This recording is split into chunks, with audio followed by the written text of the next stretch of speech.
तापी तापी महातापी तापी पाप विनाशिनी सूर्यपुत्री नमस्तुभ्यम अषाढ़े जन्म सप्तमी। આજે અષાઢ મહિનો શુક્લ પક્ષ અને સાતમનો શુભ દિવસ એટલે કે તાપીનો જન્મ દિવસ છે। ભગવતી રાજરાજેશ્વરી સૂર્યપુત્રી અનેકની જીવાદોરી અને અનેકને પાવન કરનારી ભગવતી રાજરાજેશ્વરી છે। મધ્યપ્રદેશથી નીકળેલી અને અનેક રમણીય ક્ષેત્રની અંદરથી પસાર થઈ અને અંતે સુરતના દરિયાઈ ક્ષેત્રની અંદર સંમિલિત થતી આવી ભગવતી રાજરાજેશ્વરીનો જ્યારે આજે જન્મદિવસ હોય તો આપણે દરેકે એક શુદ્ધ સંકલ્પ કરવો જોઈએ કે હરમેશ માટેથી તાપીનું શુદ્ધિકરણની અંદર પૂરતું ધ્યાન આપીશું। એની સાથે આ પાવન કરનારી ભગવતી અનેકની જીવાદોરી છે।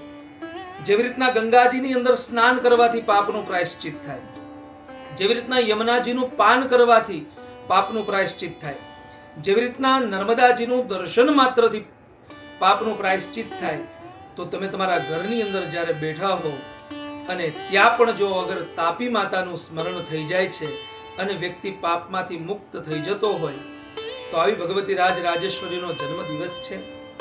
ખાસ કરીને શાસ્ત્ર તો ત્યાં સુધીનું કહે છે કે તપત્યામ રવિવારે ચ સ્નાનમ કુર્વંતી એ નરા નો તેષામ પુનરાવૃત્તિ કલ્પકોટી શતૈરપી, કે તમે તમારા ઘરની અંદર હો અને રવિવારને દિવસે સ્નાન કરતી વેળાએ ખાલી માત્ર ને માત્ર તાપી ભગવતીનું ખાલી સ્મરણ થઈ જાય તોય છતાં પાપની અંદરથી વિમુક્ત માનવ થઈ જાય છે।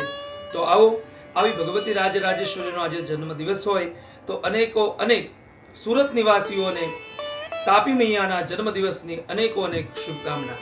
જય તાપી મૈયા।